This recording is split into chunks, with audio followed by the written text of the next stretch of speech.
Nää on tässä ostanut tämmöstä ja tää on Marali Tarhurin omena raparperikeitto Roikkautta luonnosta. Ja hyvä mielestäni hyvin. Vesi, omena täsmähy tiivisteestä. Anteeksi kun käsi vapisee.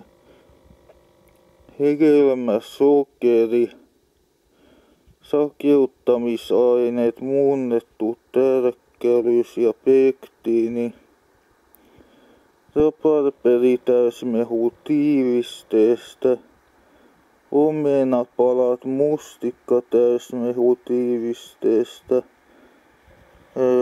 aromi, C-vitamiini ja mitä se sisältää. Säilöntäaineet on se nyt on hyvä juttu. Sitten mitä makeutusainettakaan tässä on, se on kans hyvä juttu, että tää nyt on vähän hankala.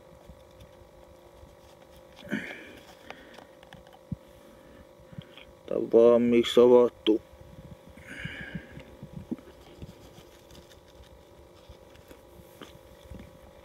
No, hyvän makuinen ja voisi arvioida, että antaisin semmosen 9 täällä arvosanaksi.